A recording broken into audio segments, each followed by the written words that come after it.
Hi மக்களே, எல்லாருக்கும் இனிய காலை வணக்கங்கள். நேற்று மார்க்கெட் பார்த்திங்கன்னா 600 பாயிண்ட் வந்து கிட்டத்தட்ட ரேலி ஆகி கடைசி நேரத்தில் 300 பாயிண்ட் வந்து ஃபால் ஆச்சு.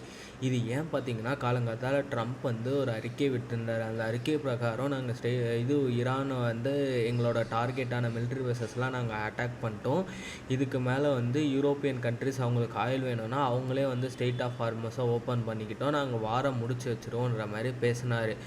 பட்டு ஈவினிங்லாம் பார்த்திங்கன்னா திரும்பி நான் வார் தொடுப்பேன்ற மாதிரி சொல்லிட்டாங்க. அதே மாதிரி ஈரானுமே வந்து காலங்காத்தால் ஒரு 5 மணி அந்த அந்த டைமில் இந்தியன் டைம் 5 மணி அளவில் வந்து என்ன சொல்லியிருக்கிறாங்கன்னா, நாங்கள் வந்து பேஸ்டு கம்பெனி சவுதி அரேபியா இல்லை மிடில் ஈஸ்ட்டில் ஏதாச்சும் இருந்துச்சுன்னா அட்டாக் பண்ணுவோன்னு சொல்லி ஃபஸ்ட்டு ஏடபிள்யூஎஸை ஃபுல்லாக அட்டாக் பண்ணிட்டாங்க.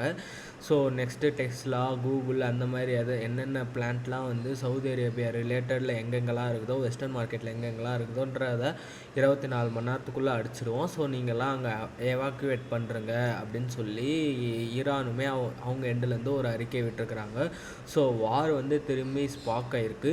க்ரூட் ஆயில் ப்ரைஸ் திரும்பி ஏறிடுச்சு. அது காரணமாக கோல்டு ப்ரைஸும் கொஞ்சம் இறங்கியிருக்கு.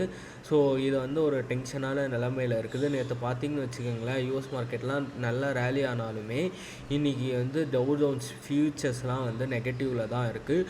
அதே போல் வந்து ஏஷியன் மார்க்கெட்டுமே ஃபுல்லாக டவுனில் தான் இருக்குது. நிஃப்டி 50 வந்து கரண்ட்டாக 22,600 ட்ரேட் ஆகின்னு இருக்குது. இன்றைக்கி ஃபால் வந்து பயங்கரமாக இருக்கிறதுக்கான வாய்ப்புகள் தான் இருக்குது. ஏன்னா ஆரக்கல்ல ஒர்க் பண்ணுற 12,000 பேரை ஃபயர் பண்ணியிருக்கிறாங்க. வேர்ல்டு ஓவராக வந்து 30,000 பீப்புள்ஸை வந்து ஃபயர் பண்ணியிருக்கிறாங்க. ஸோ இதுவுமே ஒரு பேனிக் தான். ஸோ இன்றைக்கி மார்க்கெட் வந்து தேர்டு சப்போர்ட்டை ஈஸியாக ரீச் ஆகும். 22,500க்கு ஓப்பன் ஆகி 22,000 பிரேக் அவுட் ஆகாமல் பார்த்துக்கிறது தான் நம்ம ரொம்ப ரொம்ப முக்கியம். ஏன்னா எனக்கு 22,100 அந்த ரேஞ்சில் வந்து ஒரு ஸ்ட்ராங்கான சப்போர்ட் தெரியுது.